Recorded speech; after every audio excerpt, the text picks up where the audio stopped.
Hi guys, and welcome back to the Library of Alexandria. And today guys, today is my review, finally, of The Sword of Kaigen by M.L. Wang. So, I read this at the beginning of December, very tail end of November, because this was the Shelf Space buddy read for November. And Elliot Brooks was the co-host for that live show, and so I did read this right at the very end because the live show wasn't until a couple days into December, so it kind of fell into the December category. And I just hadn't gotten around to actually filming a review for this. Now, there are many really great reviews about this book. Michael Nip, Angela, Jesse, Elliot, Andy, and if I can think of any others, I'll link them down there. A bunch of people have done a review for this book because mostly we were all involved in the reading of it for Shelf Space. I know Angela had her review prior to that. She had already read it and was like touting it. Same thing with Jesse. And so as I always say, when there's a whole bunch of reviews about something, what can I kind of add to the discussion? And I think having watched those reviews, I think I have a slightly different opinion. I think that I liked it slightly less than most other people who read it. I think the things that bothered other people in this book bothered me slightly more, where it didn't really affect everyone else's overall enjoyment, or if they just flat out loved the stuff in Kaigen that I didn't particularly love. So, without wasting any more time, let's get down to business. So the Sword of Kaigen takes place on this spit of land called Kaigen, where its culture is kind of frozen in that Bushido era Japan. It's very, very traditional, kind of feudal Japan in the kind of like the family structure and the government organization. While the rest of the world outside of Kaigen, like we start very narrowly focused in a village on top of a mountain on the kind of Kaigenese peninsula. And here we're introduced to the Matsuda family and are kind of the main family we follow, which is Takeru, the father, Misaki, the mom, and the 14-year-old son, Mamoru. And there are three other kids in the Matsuda family, and one thing I liked right off the bat is the fact that the dad is not actually the head of the clan. His older brother, so Mamoru's uncle and Misaki's brother-in-law, is actually the head of the clan. And usually in this kind of story, with just kind of all the things that happen, it would be the dad who's kind of the head of the clan, and harsh head of the clan, like gotta live up to that kind of thing. But instead, it's the uncle, and the uncle is much kind of less hard-nosed than Takeru is. So just right off the bat, I really, really enjoyed that. And my minor was in Japanese, and I studied kind of Japanese history was kind of my focus in college. And so that really kind of helped me understand this. Now, I'm not saying that you need kind of a background in Japanese to understand and enjoy this book. Not at all. Many, many, many people have read this and enjoyed it without that. However, there's a ton of names and kind of concepts thrown at you. At one point, they even talk in Japanese. And so I found that having some kind of familiarity with Japanese culture, Japanese naming conventions, the Japanese language, helped me integrate into the story much faster than if I did not have that. So they have this village kind of grounded in the Bushido ways, on top of the mountain, and then one day some family from the outside, it's kind of an ambassador for this multinational conglomerate, it comes in and moves because they're going to build satellite towers. They're going to build cell towers, essentially, in this village. And then you're like, wait, what? Cell towers? And so then it's when you learn that Kaigen is really part of a larger, much more modernized world. And the emperor of the Kaigenese calls them the Sword of Kaigen because they're these honorable warriors. They're going to die for their country. Any enemy that's going to encroach upon the Kaigenese peninsula has to go through the Sword of Kaigen. And so that's how the book gets its name. It's named for the warriors, this warrior village that lives there. Now, when this kid shows up, he has to go to school with Mamoru, and this kid's not a warrior. He's, like lap of luxury kind of, he's a merchant's kid, really. And, he's not a good fighter at all, but he listens to these history lessons that they learn in school and is like, dude, like, what do you backwoods hillbillies believe here? And Mamoru gets super cheesed because the kid, Kwang Chul-hee, he is like the government is totally lying to you. Like, that's propaganda. Like, that is not the history of this region at all, and that's not even what happened in the last war. And so we learn that the Kaigenese, in the very first chapter, we learn that the Kaigenese are being told by their government information that is not true, for the purpose of keeping the Kaigenese very, very nationalistic and very, very believing in their own importance to the survival of the nation. And this is so that if they ever are attacked, the Kaigenese will willingly fight and die for the emperor. And this just kind of like blows up the little village with the conflict between the kid and between the two kids, which then trickles back to his home, and we see the kind of conflict that this kind of belief that the government is lying to them perpetuates among the Matsuda clan just in general. And so Mamoru responds to finding out about this propaganda stuff. It reminds me of that scene in Prince of Egypt where Moses figures out that Patrick Stewart Seti, ordered all the Hebrew kids killed, and he runs away. It's like, I am still the sovereign prince of Egypt, and he flees. Did you see the explosion?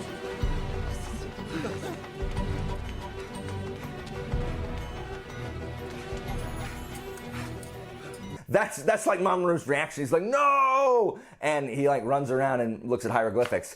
And so that in and of itself is a really interesting examination on propaganda, the way governments use propaganda to mislead their people. And we've seen that historically. Propaganda has constantly been used by governments to influence the public consciousness. We have advertising now, which is just, non-government propaganda. And like, I'm not going to get started on demagoguing, but propaganda is propaganda. Now, our other main character is Misaki, and Misaki is such a fantastic character. She is hands down, and every review will say this, she is one of, if not the best female character in fantasy right now. She is just fantastic. And what ML Wang does with Misaki is, it's nothing short of marvelous. Misaki is just such a realistic, such a believable character. First of all, in any of the action scenes, I really like how Wang has shown that Misaki is older. She is middle-aged. She has birthed 4 children.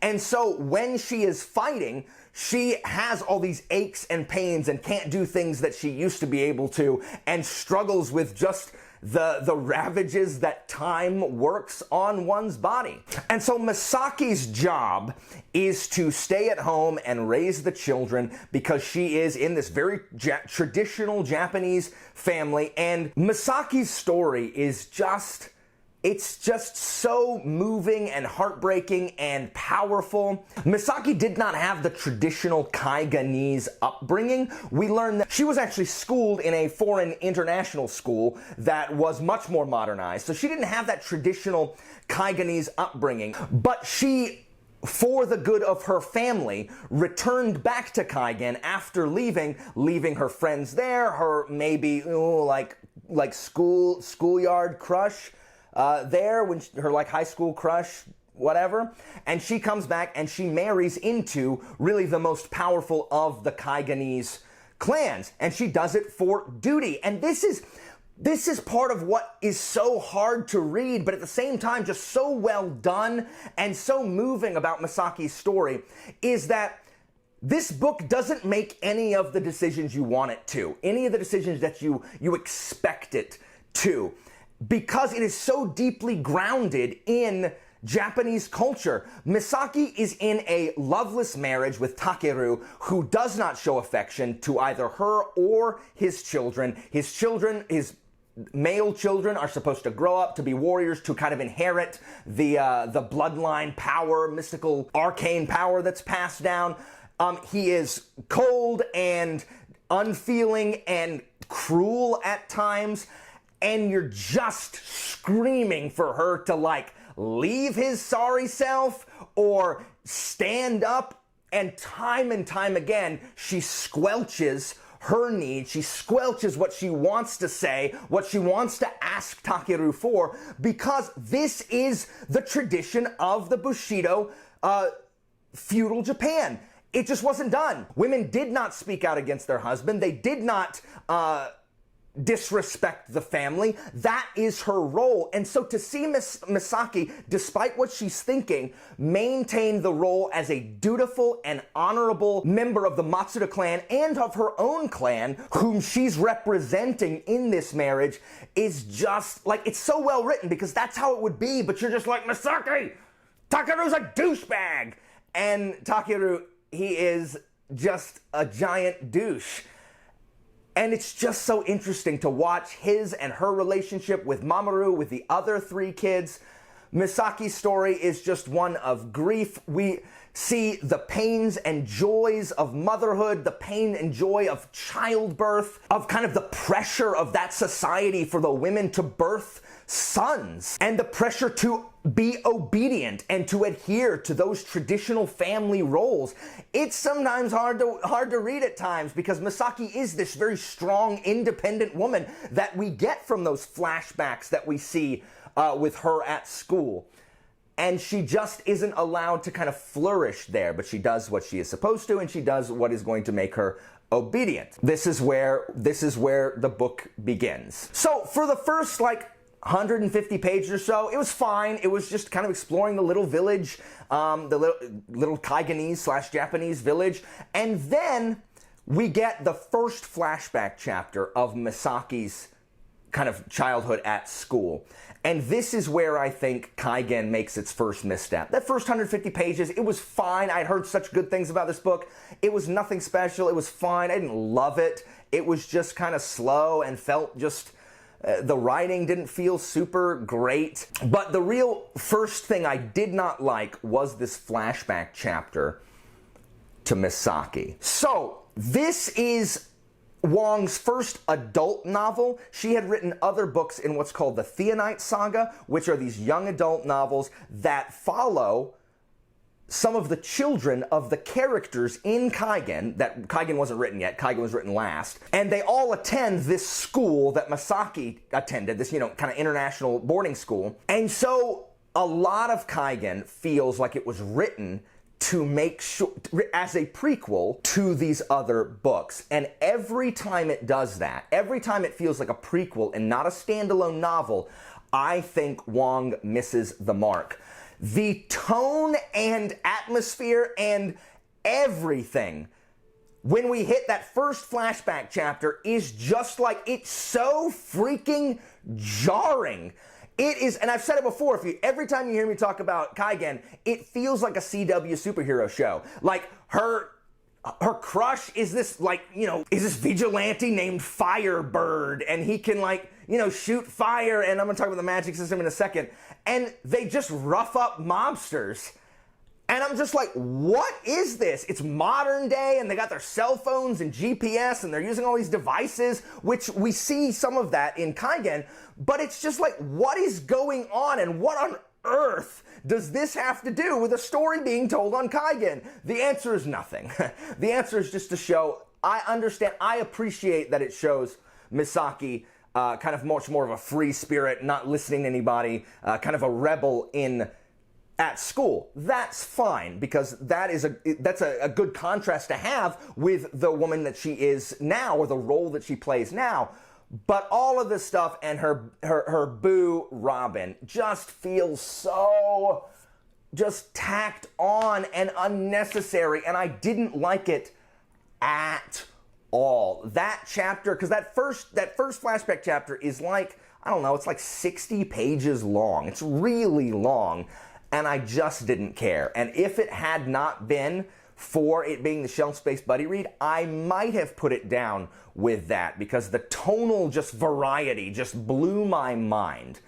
Now, as soon as that chapter is over, this book brings it. It gets so freaking good. Wang has written such a fabulous, masterclass level depiction of war, and the price of war, and the cost of war, and just the triumph, and the grief, and the loss, and the sacrifices, both witnessed and unwitnessed. Karsa Oolong would be thrilled. It is just, these fight scenes, they are gripping, they are heart-wrenching, they are brutal, and they are just really, really well written, especially if you like anime. They could have been ripped straight out of an anime. This easily could have been an anime. So the people coming to Kaigen are called the Phonyakalu. And this is how the magic kind of works in this world. So the Kaigenese and the Kaigen Empire, they are Jinjakalu, they are Theonites who can create and manipulate ice. You mean winters in igloos and Eskimos and penguins and ice? And each pure family clan of the Jinjakalu have kind of a special technique that's passed down through the bloodline. And so the Matsuda clan has the Whispering Blade, which is just these blades of ice that can cut through steel. And it's so interesting, just with that, on a side tangent, just the fact that we see how cruel Takeru and his older brother's dad was, because, so essentially, Misaki's father-in-law was just a really cruel and bitter and angry man because he was one of the few men in the line who was not able to produce a Whispering Blade. So there's kind of this shame that came with it. And so we learn about just what a terrible, terrible man that guy was. Like, boo on him, get out. And so the Jinjakalu have the ability to manipulate ice and create ice. And it's just so cool, all the different ways that it's done. And the Phonyakalu, which are really kind of, they're kind of like the Chinese, really, if we're going to be analogous here. And they have wind ability. They're able to manipulate wind. They approach in just this like hail of tornadoes off the coast. And they are more numerous than the Kaigenese. They just use wind power, and so you're supposed to keep like either really close to them or really far away because the sweet spot is right there, like at a medium distance with them. And then there are sporadically we see some people from a different kind of nation that is less involved, and they're the Tajakalu, and they have the power to wield fire. And so that's really the magic system. Everyone says it's kind of like Avatar, and it is kind of like Avatar: The Last Airbender in the thing, but the use of it I just thought was really, really cool. Well done. It did not seem super derivative of Avatar when I was reading it, and so I think she does a fantastic job here with these magic systems. And so in this war, it's just this great, it reminds me yet again of kind of the Poppy War and the history between, and the history of kind of the East versus the West, because Kaigen, the types of military, Kaigen is very traditional military that has not yet incorporated kind of the tech and battle tactics of the rest of the world, where the Phonyakalu from this enemy nation they initially had rebelled against Kaigen and won their independence, and now are this fearsome imperial fighting force because they have adopted the tech and the fighting styles of the more kind of Western nations. And so the Kaigenese are drastically outnumbered with these Phonyakalu, but they are theoretically more powerful. And these fight scenes are amazing. Just the battle, like, this is top-notch military actions. Like, top notch. And so not only does Wang show us about just what it takes to win a war, the sacrifices that have to be made, what will you do or what will you not do to protect your family, to protect what is important to you, what is, like, where does duty end, like, where does obedience end, and, this more internalized responsibility to those you love begin. And Wang just does a fantastic job with not only showing this in the war, but in the aftermath. What happens when the war's over? How do you rebuild? And we get to see a lot of that. How do you cope with the cost that war, the toll that war took on you and your family and your village? Like what happens when you win or when you lose? Like, how do you deal with the aftermath? And Wang has just an extremely complex portrayal of responsibility and how we deal with grief, and a really powerful exploration of what we do to deal with the pain in our lives, how each of us deal with the pain and the weakness and just the tragedy in our lives differently. And I may not deal with tragedy the same way that you do. I may not deal with my pain the same way that you do. But how important it is to, when you're going through tragedy and grief, that you are able to share with your loved ones or share with your community, this kind of shared experience of grief. Wang explores just brilliantly. We also see a really realistic and complicated portrayal of a marriage that is together, that stays together because of culture and because of children. That happens often in our country, where people who don't particularly like each other stay together for children or for status or society or whatever it is.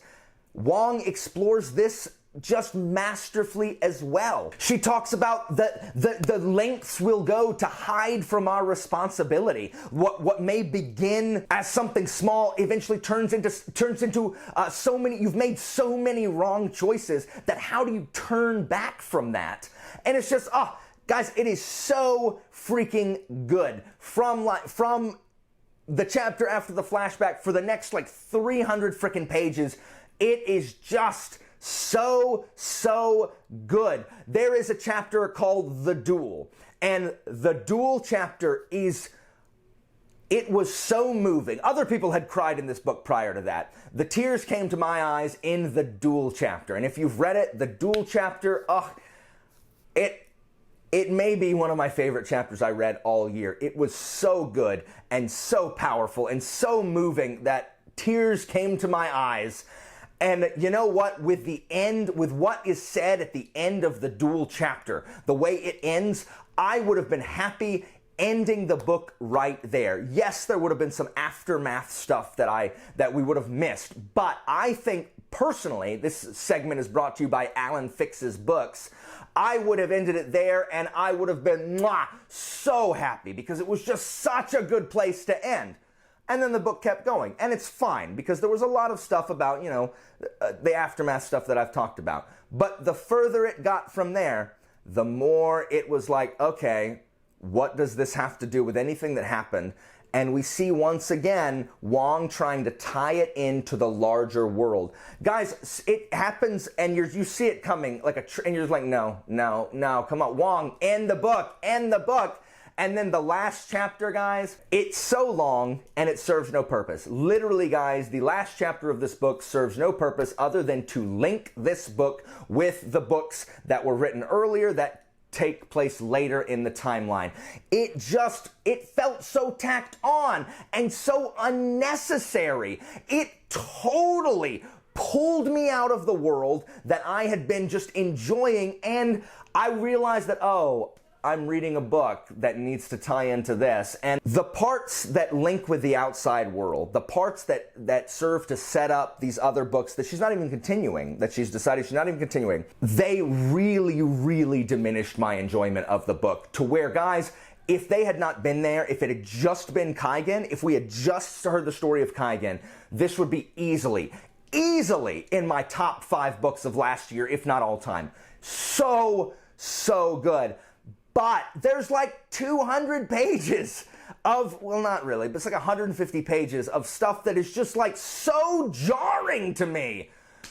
I did not enjoy that at all. It's also really kind of annoying that whenever the Kaigenese are talking in kind of the, I guess, the communal language, pretend it's English or the lingua franca, whatever, the language that both the Kaigenese and kind of Kwang understand, it's all in italics, and I didn't need it to be. You could just say, you could just say once that they're talking in the language they can both understand, and then I would understand it, because there's way too much italicized dialogue in this. Whoa! For me, the tying into the other novels was just a giant misstep in what was otherwise just a fantastic, brilliant moving, wonderful novel. So on the Kingfin approval system, I give this book a superb minus. That middle 300 pages, oh, it's so good. It's got to be in the superb. I cannot lower it out of the superb rating. However, out of 5 stars, the stuff that was just so jarring for me, the stuff that just didn't work for me was so, I didn't like it so much that I gotta lower it a whole star. I'm gonna keep it 4 stars because that middle part was so good. I don't feel right lowering it to 3, so I'm gonna keep it 4 stars in what could have been like a superb plus, the second one of the year. But guys, if you're on the fence about reading Kaigen, read it. Read it, like, without question, I recommend that you read it. Excellent, excellent book. Certainly one of the best. Like, we don't get enough Asian-inspired fantasy books. This definitely did it so good. So, guys, that is it for me. Thank you guys so much for watching. As always, information about my Patreon and Discord is down in the description, and I'll see you next time, guys.